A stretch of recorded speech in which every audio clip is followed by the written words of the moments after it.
الحمد للہ رب العالمین والصلاة والسلام علی اشرف الانبیاء والمرسلین وعلی آلہ واصحابہ اجمعین۔ قال اللہ تعالی وتبارک فی القرآن المجید والفرقان الحمید فی شان حبیبہ مخبرا وعامرا ان اللہ وملائکتہ یصلون علی النبی یا ایہا الذین آمنوا صلوا علیہ وسلموا تسلیما۔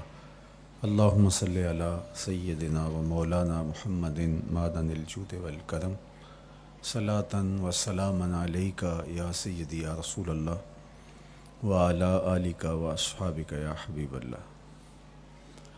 تمام حمد و ثنا، تعریف و توصیف اللہ جل مجدہ الکریم کی ذات بابرکات کے لیے، جو خالق کائنات بھی ہے اور مالک شش جہات بھی۔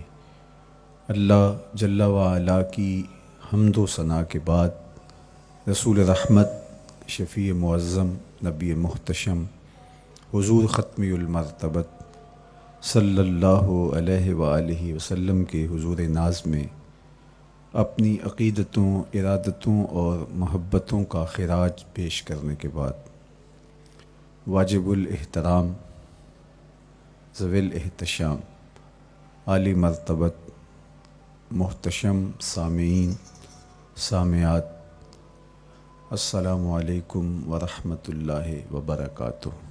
موسم رحمت، ربیع الاول کی بہاریں جلوہ ساماں ہیں، اور میں اور آپ حضور کے تذکار حسن کی خوشبو لینے موجود ہیں۔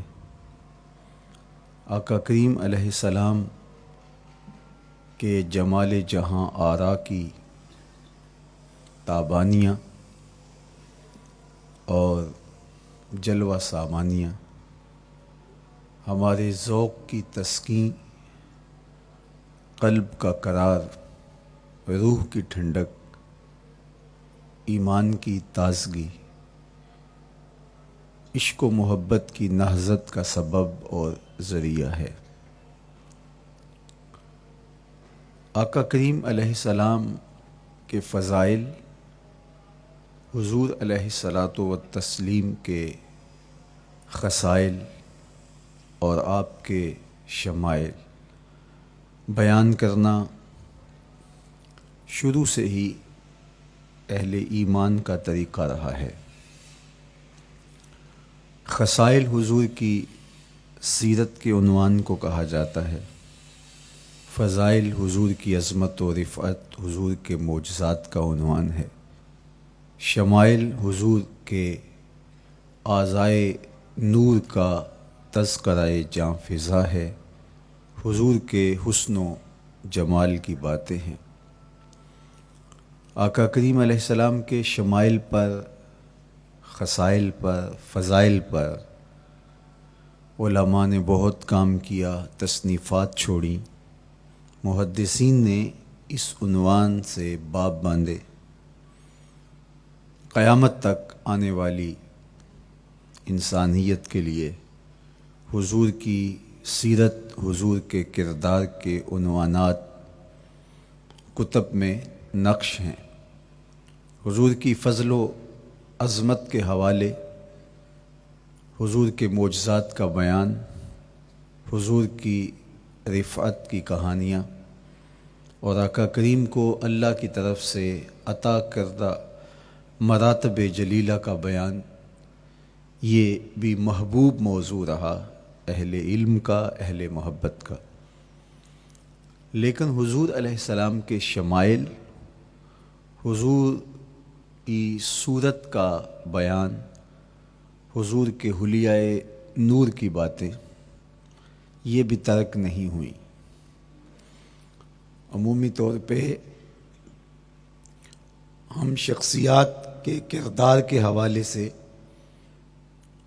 ان کی عادات کے حوالے سے، ان کے خصائل کے حوالے سے، ان کی تعلیمات کے حوالے سے پڑھتے ہیں۔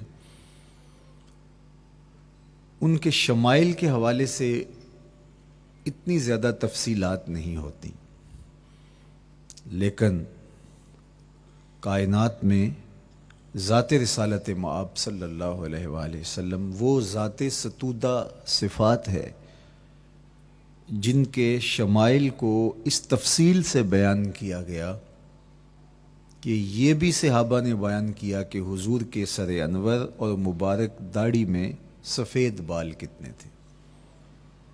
آپ کو کسی کا اتنا محفوظ حلیہ نہیں ملے گا۔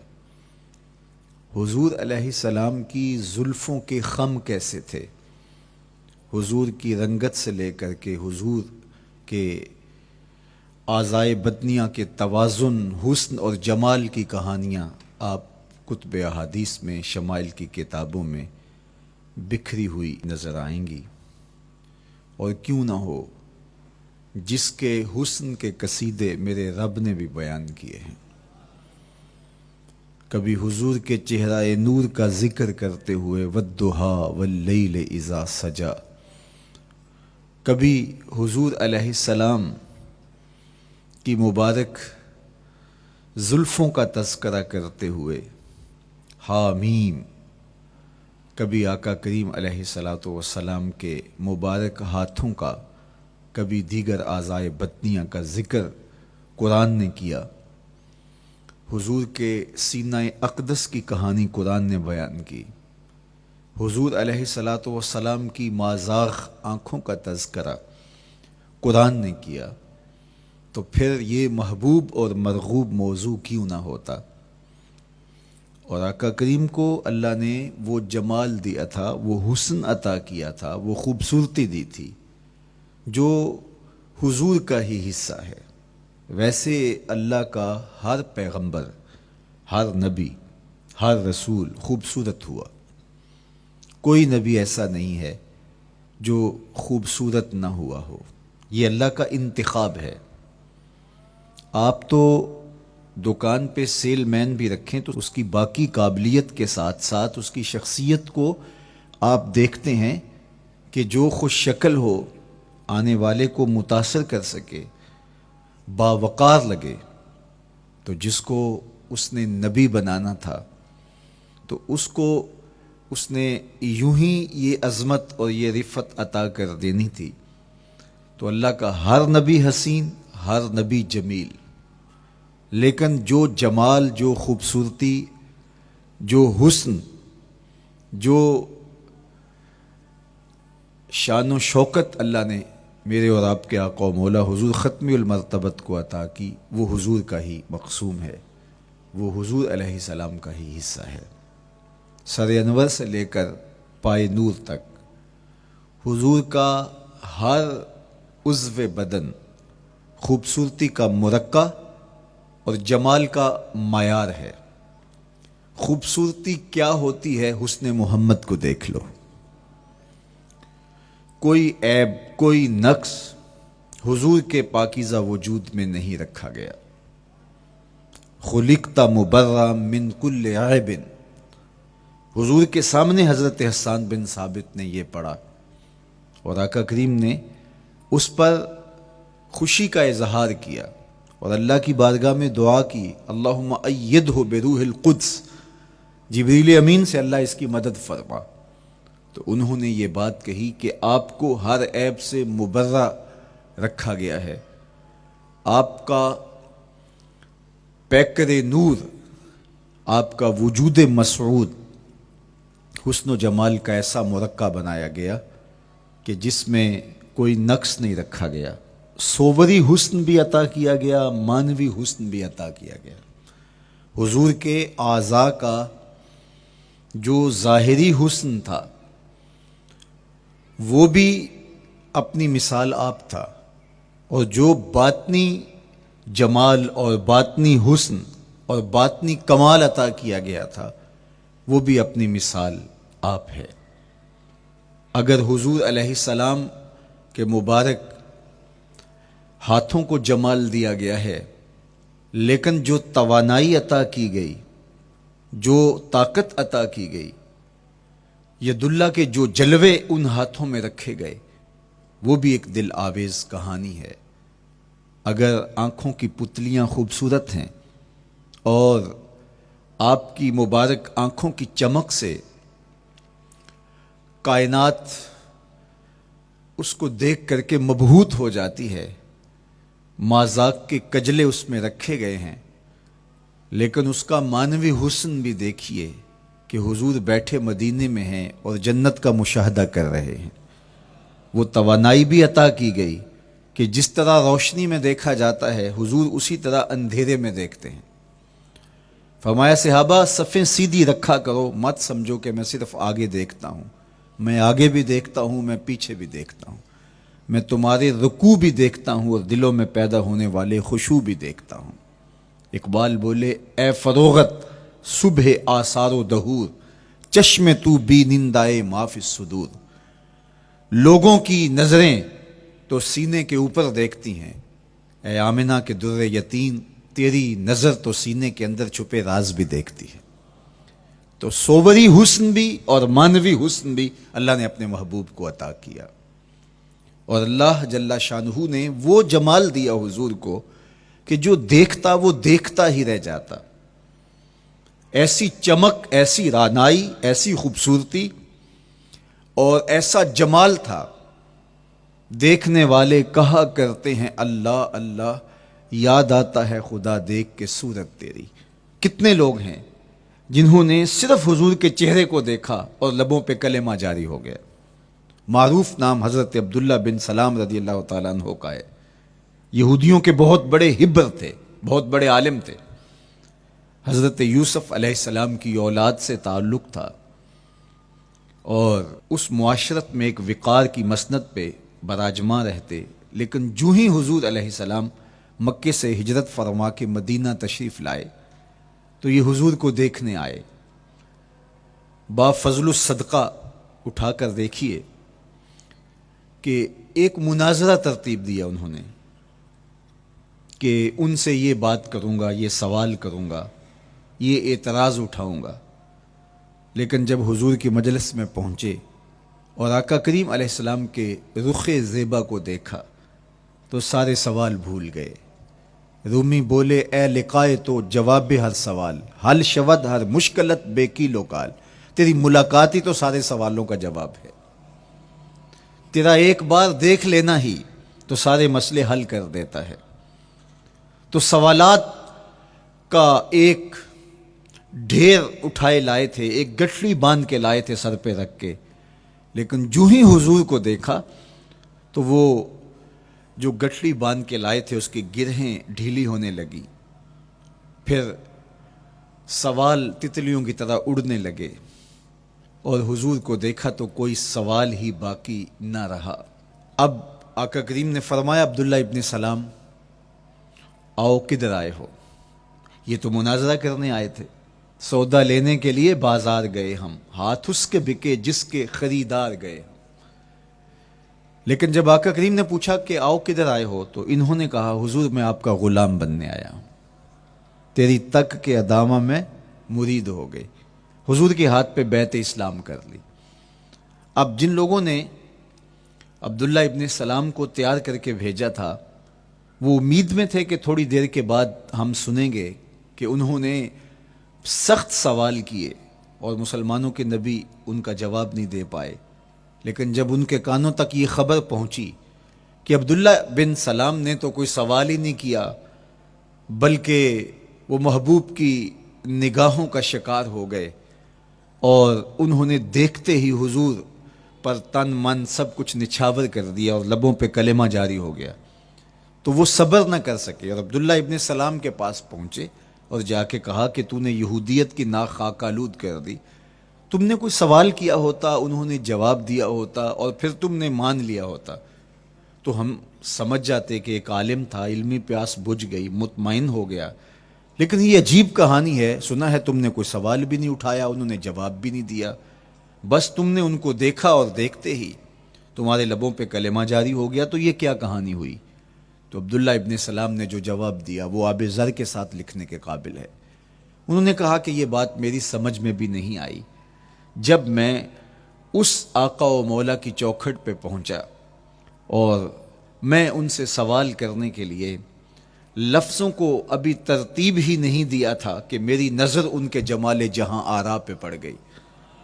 اب عبداللہ بن سلام کے لفظ سنیے، فرماتے ہیں فلما تبینت وجہہ عرفت ان وجہہ لیس بوجہ کذاب، جب میں نے ان کے جمال جہاں آرا کو دیکھا، چہرہ نور کو دیکھا، رخ زیبا کی زیارت کی، تو میں نے پہچان لیا یہ چہرہ کسی جھوٹے کا ہو ہی نہیں سکتا ہے۔ دیکھنے والے کہا کرتے ہیں اللہ اللہ، یاد آتا ہے خدا دیکھ کے صورت تیری۔ اللہ نے صورت ہی ایسی بنائی، جمال ہی ایسا دیا، خوبصورتی ہی ایسی دی کہ جو حضور کو دیکھتے وہ دیکھتے ہی رہ جاتے۔ تو کتنے لوگ تھے کہ جنہوں نے محض حضور کو دیکھا، پھر اس کے بعد لب کھلے تو کلمہ ہی جاری ہوا۔ وہ خوبصورتی اور وہ جمال اللہ نے اپنے محبوب کو عطا کیا۔ آقا کریم علیہ الصلوۃ والسلام کا ایک ایک عضو بدن خوبصورتی کا مرقع تھا، بلکہ خوبصورتی کا معیار تھا۔ حسن کیا ہوتا ہے، حسن کا معیار کیا ہوتا ہے، جمال کسے کہتے ہیں، خوبصورتی کی تعریف کیا ہے، اعضائے محمد صلی اللہ علیہ وآلہ وسلم کا توازن دیکھ لو، تمہیں پتہ چلے گا کہ حسن کسے کہتے ہیں۔ حضور علیہ السلام کو اللہ تعالیٰ جل شانہ نے جو حسن بخشا، جو جمال دیا، جو خوبصورتی دی، وہ حضور کے مبارک قدموں سے اس کا انداز کیجئے کہ جس کے قدم اتنے سونے ہیں اس کا چہرہ کتنا سونا ہوگا۔ حضرت عبداللہ بن بریدہ رضی اللہ تعالی عنہ حضور کے مبارک قدموں کا ذکر کرتے ہوئے وصف جمال محمد کی کہانی چھیڑتے ہیں اور فرماتے ہیں کان رسول اللہ صلی اللہ علیہ وآلہ وسلم احسن البشر قدما، کہتے ہیں کہ کائنات میں جتنے سونے قدم میرے حضور کے تھے کسی کے تھے ہی نہیں۔ جو جمال اللہ نے حضور کے مبارک قدموں کو دیا تھا، اللہ اکبر، وہ کسی اور کا مقسوم نہیں تھا۔ خوبصورت قدم۔ اور حضرت انس رضی اللہ تعالیٰ عنہ، حضرت ابو ہریرہ رضی اللہ تعالیٰ عنہ، اور حضور کے وصاف ہیں حضرت ہند بن ابی حالہ رضی اللہ تعالیٰ عنہ، یہ حضور کا حلیہ بیان کرتے ہیں۔ حضرت امام حسن بن علی رضی اللہ تعالیٰ عنہ نے حضرت ہند بن ابی حالہ کو ایک دن کہا کہ مجھے اپنے آقا و مولا کا حلیہ بتاؤ، تو انہوں نے حضور کا حلیہ بیان کیا۔ یہ حضور کے وصاف ہیں، چونکہ انہوں نے حضور علیہ السلام کو بہت قریب سے دیکھا اور آقا کریم علیہ السلام کی زیارت سے مالا مال ہوئے۔ ویسے حضرت امام حسن نے بھی تو حضور کو دیکھا تھا، اور بھی اصحاب نے حضور کو دیکھا تھا۔ یہاں یہ بات دلچسپی سے خالی نہیں ہے کہ صحابی ہی تب بنتا ہے جب وہ حضور کو بنظر ایمان دیکھے، لیکن صحابہ ایک دوسرے سے پوچھتے تھے کہ بتاؤ حضور کیسے تھے؟ میاں تم نے نہیں دیکھا؟ تو وہ کہتے تھے دیکھ کر بھی نہیں دیکھا۔ صرف چند لوگ ہیں جو حضور کا حلیہ بیان کرتے ہیں۔ اس کی کیا وجہ؟ تو علماء نے لکھا کہ حضور کے چہرے پہ جلووں کی تابش ایسی تھی اور حضور کا جمال ایسا تھا اور اس کی چمک ایسی تھی کہ کسی میں ہمت ہی نہیں تھی کہ وہ جی بھر کے دیکھ سکے۔ تو بعد میں ایک دوسرے سے پوچھتے تھے بتاؤ تم نے دیکھا تو حضور کیسے تھے؟ اگر ان لوگوں کی تعداد میں آپ کو بتاؤں تو 3 درجن سے زیادہ نہیں ہوگی جو حضور علیہ السلام کے وصاف ہیں، حضور کے حلیہ نگار ہیں، جو آقا کریم علیہ الصلوۃ والسلام کی صورت کا نقشہ بیان کرتے ہیں۔ دیکھا 1,24,000 اصحاب نے ہے، لیکن جو وصف بیان کرتے ہیں، شمائل رسول کو بیان کرتے ہیں، ان کی تعداد 3 درجن سے زیادہ نہیں ہے۔ اور یہ بھی وہ لوگ ہیں جنہوں نے حضور کو بچپن میں دیکھا، جنہوں نے حضور کو سوئے ہوئے دیکھا، حضور کو بہت قریب سے دیکھا۔ حضور علیہ الصلوۃ والسلام کے پاس ان کا آنا جانا بہت زیادہ تھا، اس طرح انہوں نے حضور علیہ السلام کو دیکھا۔ حضرت حسان بن ثابت رضی اللہ تعالی عنہ فرماتے ہیں کہ میں جو حضور کا حلیہ بیان کرتا ہوں تو اس کا سبب یہ ہے کہ میرے پاس حضور کو دیکھنے کا ایک طریقہ آ گیا تھا۔ فلما نظرت الى انوارہ فوضعت کفی علی عینی خوفا من ذہاب بصری، کہا کہ جب میں حضور کو دیکھتا تھا تو اپنی آنکھوں پر انگلیاں رکھ کے انگلیوں کی اوٹ سے دیکھتا تھا کہ حضور کے جلووں کی چمک سے میری آنکھوں کی بینائی نہ جاتی رہے۔ یہ کون کہہ رہے ہیں؟ حضرت حسان بن ثابت رضی اللہ تعالیٰ عنہ۔ اور آپ جانتے ہیں حضرت حسان بن ثابت رضی اللہ تعالیٰ عنہ شاعر ہیں، اور شاعر حسن دیکھنے میں بڑا دلیر ہوتا ہے، اور یہ حسن بھی ابھی پوشیدہ ہے، 70,000 بشریت کے پردے ڈالے گئے ہیں۔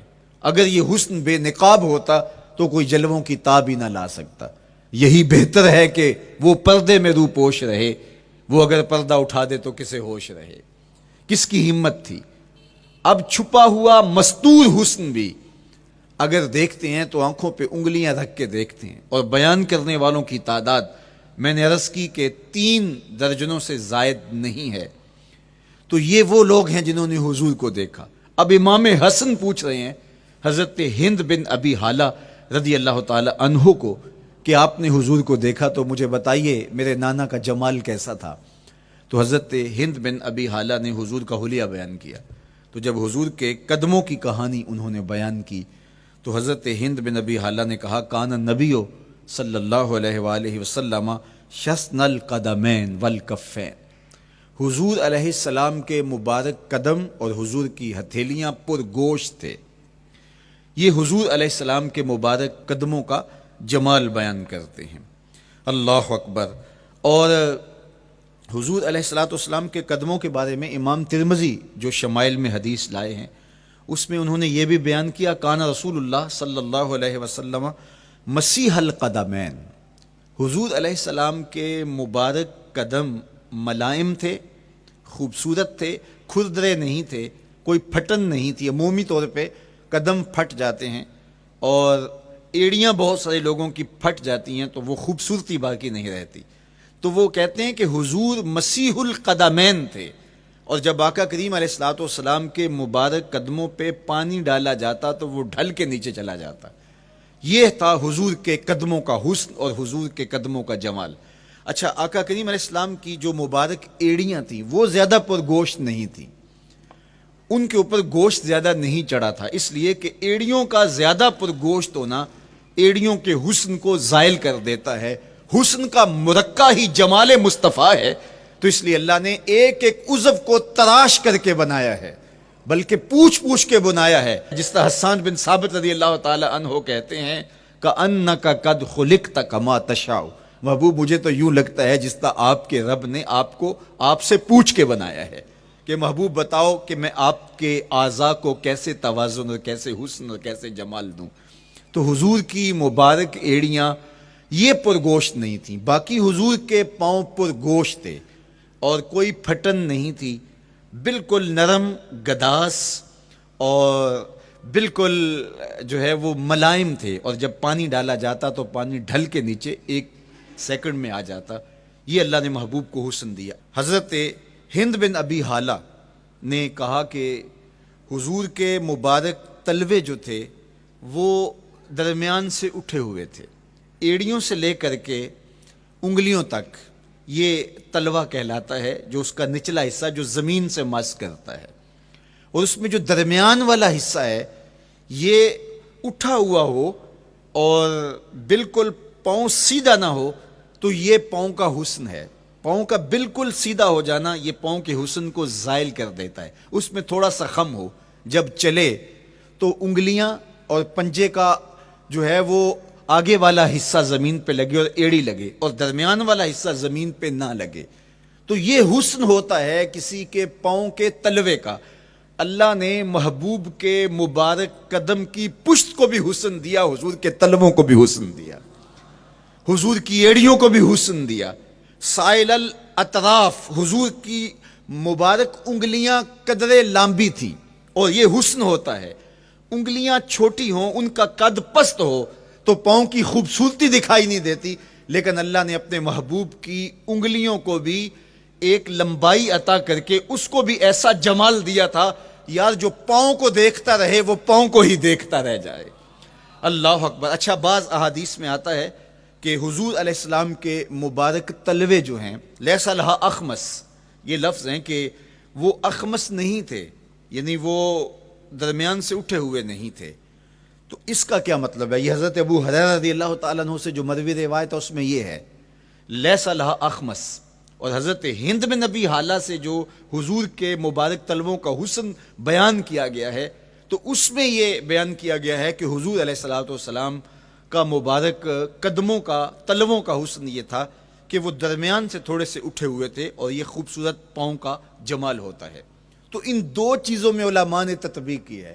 اللہ ان علماء کی قبروں پر رحمتیں نازل کرے جو حضور کے حسن پہ، حضور کے جمال پہ گفتگو کرتے رہے، اور ایک ایک عضو پر انہوں نے کئی کئی صفحات لکھے اور کتابیں انہوں نے تحریر کی حضور کے جمال پر۔ اب حضرت ہند بن ابی حالہ رضی اللہ تعالی عنہ، انہوں نے تو حضور کو گھر میں دیکھا تھا، یہ حضرت خدیجۃ الکبریٰ رضی اللہ تعالی عنہا کے فرزند تھے ابو حالہ سے۔ اب انہوں نے تو دیکھا، اب حضور لیٹے ہیں تو انہوں نے حضور کے پاؤں کو دیکھا کہ درمیان میں ہلکا سا خم ہے اور یہ پاؤں کا جمال ہے۔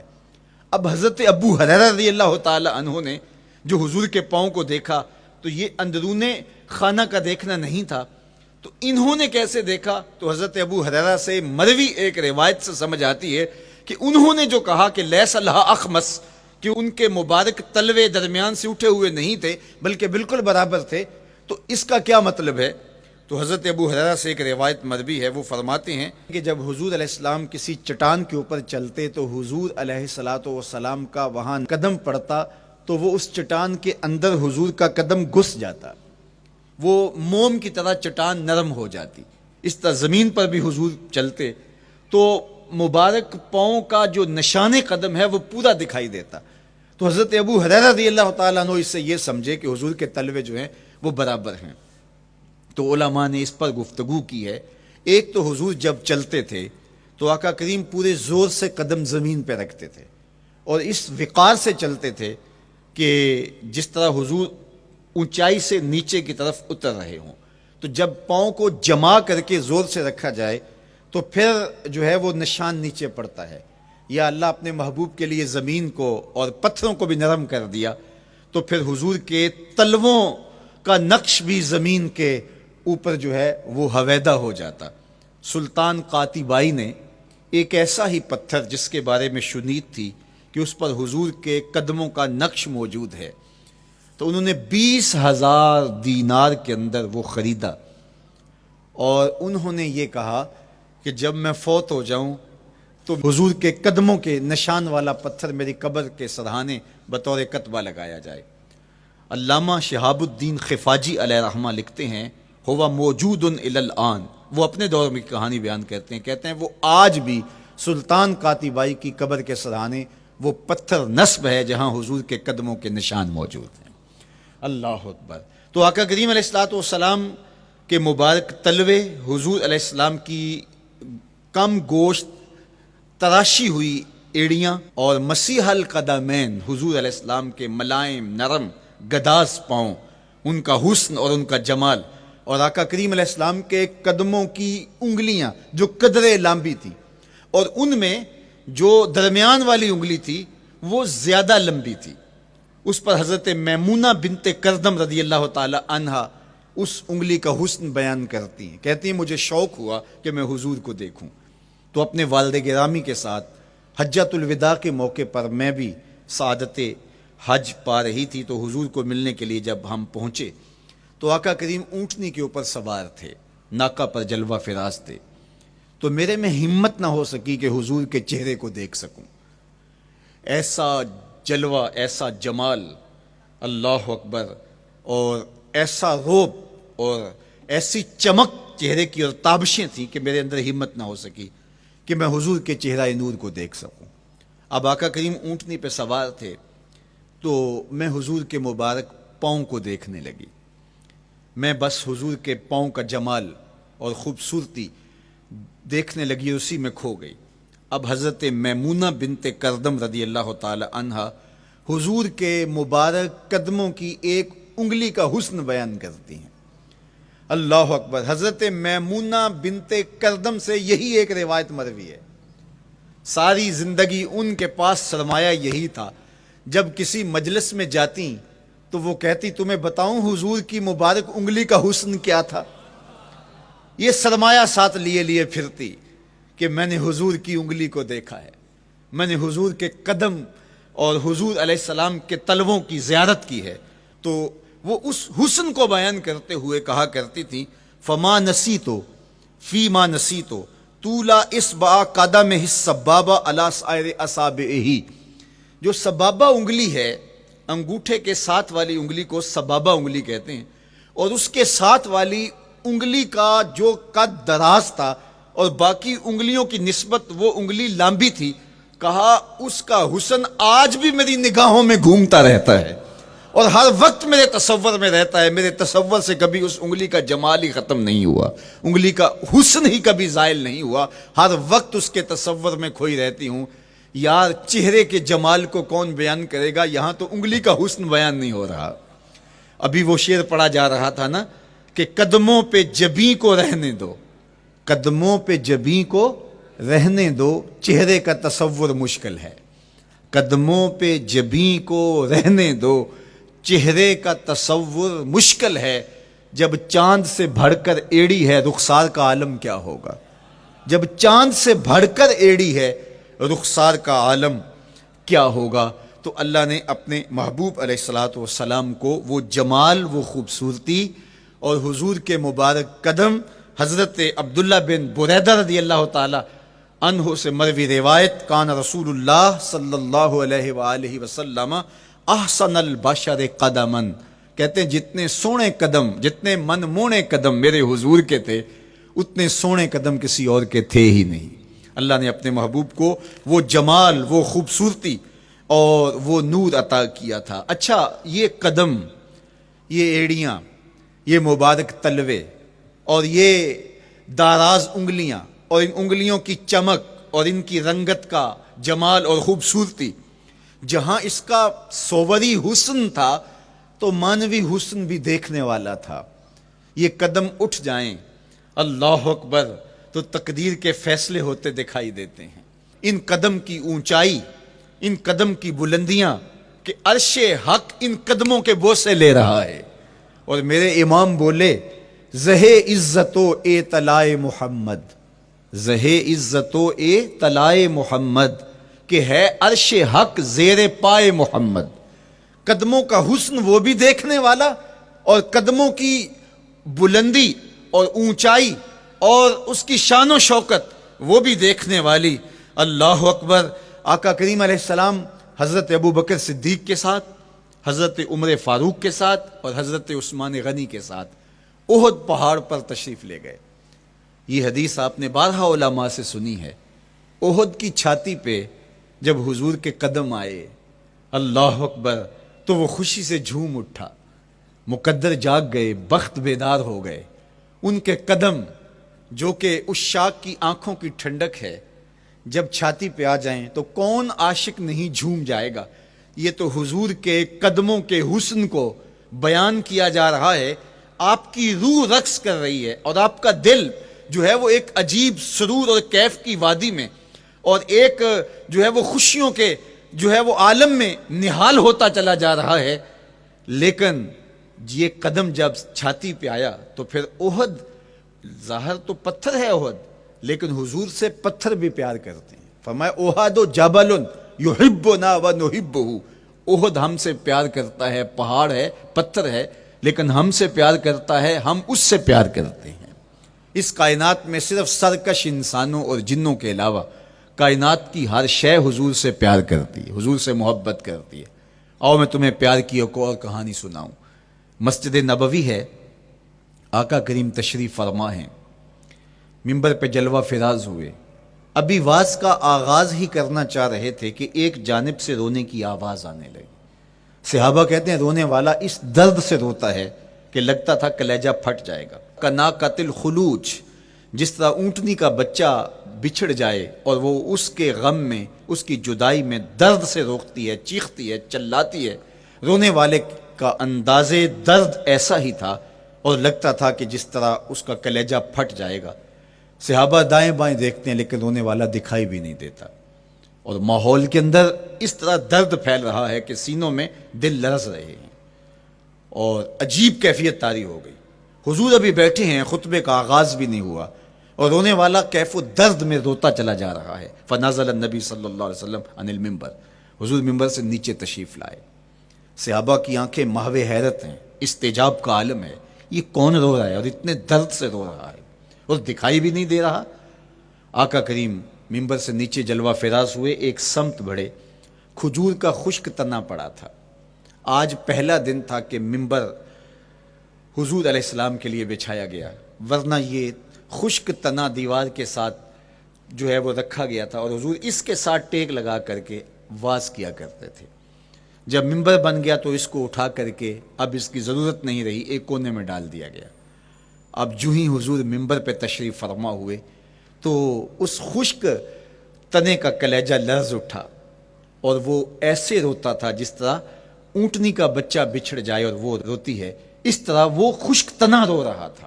اس تنے ہن نانا در ہجر رسول زار می نالت چو ارباب عقول، جس طرح عقل والے، جس طرح جو ہے وہ فہم و ادراک رکھنے والے لوگ روتے ہیں درد سے، وہ رو رہا تھا.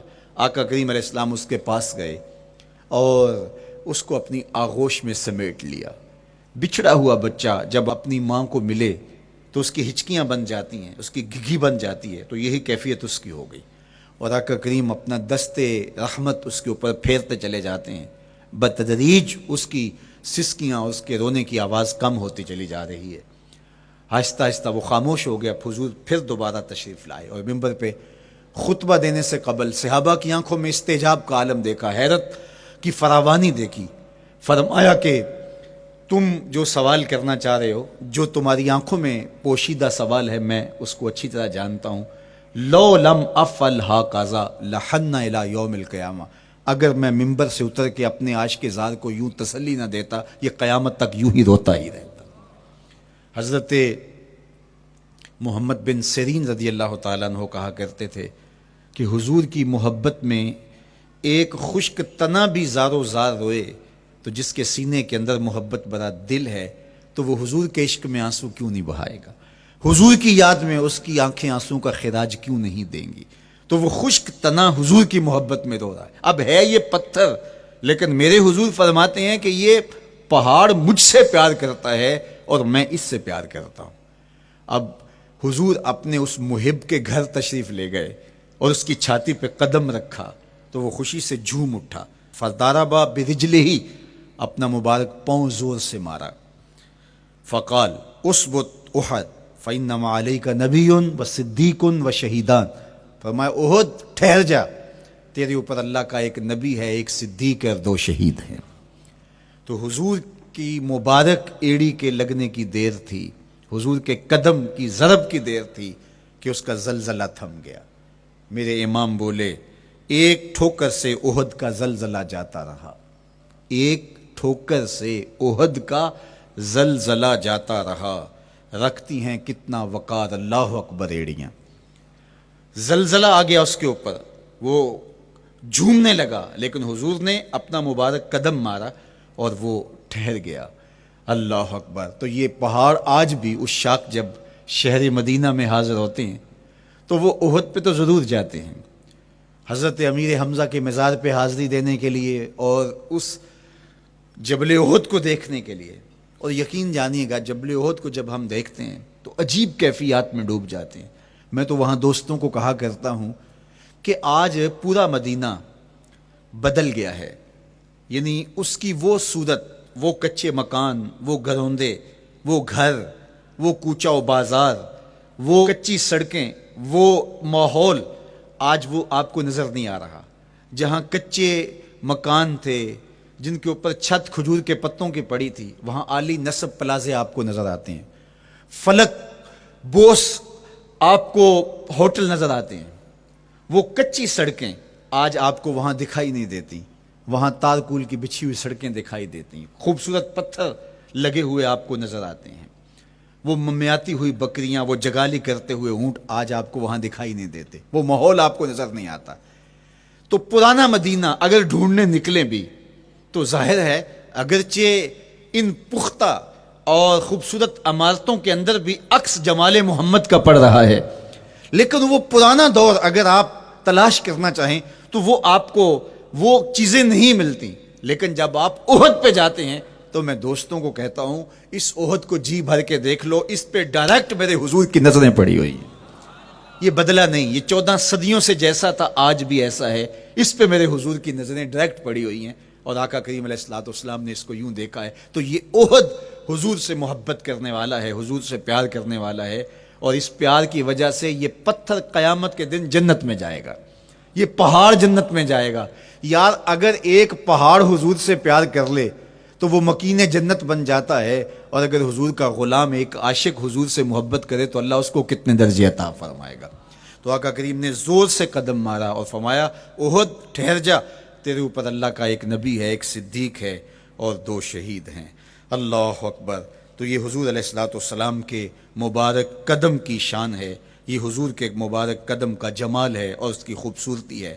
غزوہ ذات الرقاع کے اندر حضرت جابر کا اونٹ چلتے چلتے تھک گیا, سفر لمبا تھا اور اونٹ کمزور تھا, تو چلتے چلتے اس کو تھکن ہو گئی. اب وہ قافلے سے پیچھے رہتا چلا جاتا ہے, تو اس نے حضور کی خدمت میں عرض کی یا رسول اللہ یہ اونٹ تھک گیا ہے اور میں قافلے کے ساتھ چل نہیں پا رہا. تو آقا کریم علیہ الصلوۃ والسلام نے اپنے مبارک قدم سے اس اونٹ کو ٹھوکر لگائی. فنشط حتی کان ما یملک زمامہ, حضرت جابر کہتے ہیں اس کی لگام سنبھالی نہیں جاتی تھی, اتنا تیز چلتا تھا. یار جس کے قدموں کی ٹھوکر سے یہ توانائی آ جائے اس کے ہاتھوں کی توانائی کا عالم کیا ہوگا. تو اللہ نے صرف حضور کے مبارک قدموں کو صوری حسن ہی نہیں دیا تھا, مانوی جمال اور توانائی بھی عطا فرمائی تھی. حضور علیہ السلام کے چچا جناب ابو طالب کہتے ہیں کہ میں حضور علیہ السلام کے ساتھ تھا, تو راستے میں ذی المجار کی منڈی آئی اور وہاں حالات ایسے تھے کہ پینے کے لیے پانی دستیاب نہیں تھا. تو میں نے کہا کہ اتش تو ولیسا اندی ماں, مجھے تو سخت پیاس لگی ہے اور پانی بھی پاس نہیں ہے. فنزل النبی صلی اللہ علیہ وسلم وضرب بقدمہ الارض فخرج الماء فقال اشرب. تو حضور نے اپنے مبارک پاؤں سے زمین پر ٹھوکر لگائی, چشمہ پھوٹ پڑا, اور آقا کریم نے فرمایا چچا پانی پی لیجئے. تو وہ پاؤں اگر زمین پہ لگے تو چشمے پھوٹے, اگر احد پہاڑ پہ وہ پاؤں پڑے تو اس کا زلزلہ جاتا رہے, اور اگر وہ کسی جانور کو حضور ٹھوکر لگائیں تو اس کے اندر اس قدر تیزی آ جائے کہ اس کی باغ سنبھالی نہ جائے, اتنا سریع و رفتار ہو جائے. اب ان قدموں پہ کون قربان نہیں ہوگا. یار ان قدموں کو چومنے کے لیے جبریل بھی تو بے تاب دکھائی دیتے ہیں.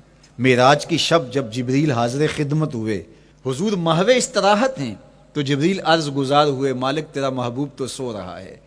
اللہ اکبر, تبارک اللہ شان تیری, تجھی کو زیبا ہے بے نیازی. کہیں پہ جوش لن ترانی, کہیں تقاضے وصال کے تھے. ایک کوہ طور پہ خود چل کے جاتا ہے اور عرض گزار ہوتا رب آرنی انظر الیک, مالک تجھے دیکھنا چاہتا ہوں. اللہ اکبر, سراپا چشم بنا ہوا ہے اور کہتا ہے مالک میں تجھے دیکھنا چاہتا ہوں. جواب کیا آتا ہے لن ترانی, تم نہیں دیکھ سکتے, میرے جلووں کی تاب نہیں لا سکتے. ایک خود چل کے جا رہا ہے اور تقاضا رویت کرتا ہے, اور جواب آتا ہے لن ترانی. اور ایک سویا ہوا ہے چادر اوڑھ کے, اور جبریل کہتے ہیں محبوب اٹھیے, رب آپ کو بلا رہا ہے. تبارک اللہ شان تیری, تجھی کو زیبا ہے بے نیازی.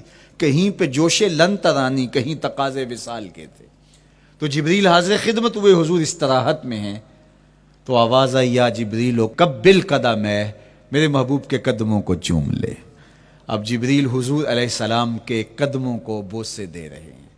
کسی نے جبریل سے تصور کے عالم میں پوچھا, حضور کے قدم چومے, حضور کے تلووں کو بوسے دیے, بتا کیفیت کیا ملی؟ تو بولے نہ جنت کی کلیوں میں دیکھا مزہ جو محمد کی تلیوں میں دیکھا. وہ سرور وہاں جو نصیب ہوا. وفد عبد القیس جب مدینہ المنورہ آیا تو ان میں ایک صاحب میں, وہ کہتے ہیں میں دوڑتا ہوا حضور کے پاس آیا, بس بے چینی تھی, اضطراب تھا.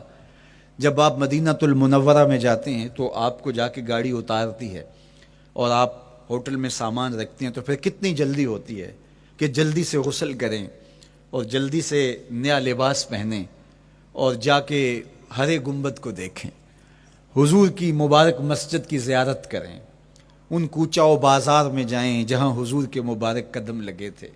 اللہ اکبر۔ تو اب یہ وفد عبد القیس جب آیا تو ان میں ایک صحابی حضرت زرع رضی اللہ تعالیٰ عنہ فرماتے ہیں کہ میں پھر تیزی کے ساتھ گیا اور پھر ہم جا کے حضور کے ہاتھ بھی چومنے لگے، حضور کے قدم بھی چومنے لگے۔ یہ سعادت مند قدم جن کے بوسے صحابہ دیتے ہیں، کبھی جبریل کے بوسہ گاہ بنتے ہیں، کبھی احد پہاڑ کی چھاتی ان قدموں کو چومتی ہے۔ یہی قدم ایک موقع ایسا آتا ہے یاد خدا میں، اللہ کے شکرانے میں، نماز میں لمبے قیام میں سوج جاتے ہیں، اور میرا مالک کہتا ہے اے چادر اوڑھنے والے، ساری رات جاگا نہ کر، کبھی سو بھی لیا کر۔ اللہ اکبر۔ تو یہ حضور علیہ السلام کے مبارک قدموں کا جمال اور مبارک قدموں کا حسن اور خوبصورتی ہے۔ اللہ نے اپنے محبوب علیہ السلام کے مبارک قدموں کو صوری اور معنوی حسن سے نوازا، اور یہ حسن حضور کے مبارک قدموں کا ہے۔ پھر جس کے قدم اتنے سونے ہیں اس کا چہرہ کتنا حسین ہوگا۔ ایک سوال اٹھ سکتا ہے کہ حضور کے حسن کو بیان کرنے کا مقصود کیا ہے؟ تو صاحب، کسی کے حسن کو بیان کرنے کا مقصود یہی ہوتا ہے کہ اس سے پیار اور محبت کا ربط قائم ہو، اور اگر قائم ہے تو مضبوط ہو۔ ہم حضور علیہ السلام کے حسن کو بیان اسی لیے کرتے ہیں، اور محدثین نے اس پر باقاعدہ کتابیں اسی لیے لکھیں، اور کتب حدیث میں باقاعدہ شمائل رسول پہ باب اسی لیے باندھے تاکہ لوگوں کے سینے میں حضور کی محبت کی جوت لگے، اور وہ جو شعلہ جوالہ ان کے سینے میں حب رسول کا ہے وہ اور بھڑک اٹھے، اور بندہ جس سے محبت کرتا ہے پھر اس کی اطاعت بھی کرنے لگ جاتا ہے۔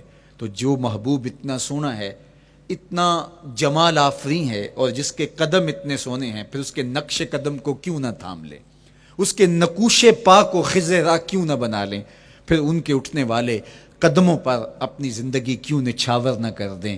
اگر سر پہ رکھنے کو مل جائے نقش نال حضور تو کہیں کہ ہاں تاجدار ہم بھی ہیں۔ یعنی وہ قدم تو قدم رہا، اس قدم کی رعنائیاں، اس کی خوبصورتیاں، اس کا جمال اور اس کا حسن تو حسن رہا۔ جہاں وہ مبارک قدم لگا، جہاں وہ نقش لگا، اگر وہ نقش بھی سر پہ رکھنے کو مل جائے تو کہا کہ اگر سر پہ رکھنے کو مل جائے نقش نال حضور، حضور علیہ السلام کا قدم تو جزو بدن رسول ہے۔ حضور علیہ السلام کے مبارک قدموں میں وہ جو نالین تھی، اس نالین کا بھی نقش وہ اگر سر پہ رکھنے کو مل جائے تو ہم زمانے کے تاجدار کہلائیں گے، اور جن کے سر پہ حضور کا قدم آ جائے ان کا مرتبہ کیا ہوگا۔ تو یہاں اس نقش کو بھی دیکھیے، حضور کے مبارک قدموں میں جو نالین آیا اس کو نالین شریف کہتے ہیں۔ اس نال کو نال شریف یا ان نالین کو نالین شریف کہا جاتا ہے، اس لیے کہ وہ حضور کے مبارک جسم سے جڑ گئے، حضور سے ان کا ربط پیدا ہو گیا، وہ جزو بدن رسول نہیں ہیں، تو اس کا یہ مرتبہ ہے۔ تو پھر حضور علیہ السلام کی شان اور حضور کی عظمت کیا ہوگی۔ اللہ اکبر۔ بلکہ حضور علیہ السلام کے نالین جہاں رکھے جائیں، وہ کسی نے کہا نا کہ ذرے اس خاک کے تابندہ ستارے ہوں گے، ذرے اس خاک کے تابندہ ستارے ہوں گے جس جگہ آپ نے نالین اتارے ہوں گے۔ وہ جگہ جہاں حضور کے قدم نہیں، حضور کے قدموں سے مس ہوئے ہوئے نالین رکھے جائیں، وہاں جو ذرے اس نالین کے تلووں کو چومتے ہیں وہ بھی آسمان کے ستاروں سے اس شاخ کو حسین دکھائی دیتے ہیں، وہ بھی زیادہ چمکدار دکھائی دیتے ہیں، اور اس شاخ کی آنکھوں کا سرما اور ان کے دل کا قرار اور روح کی ٹھنڈک قرار پاتے ہیں۔ تو یہ ہے حضور علیہ السلام کی نسبت کا احترام اور حضور کی محبت کا اثر جو اس شاخ کے سینے میں محسوس کیا جاتا ہے۔ اللہ مجھے آپ کو اپنی خاص پناہیں، امان اور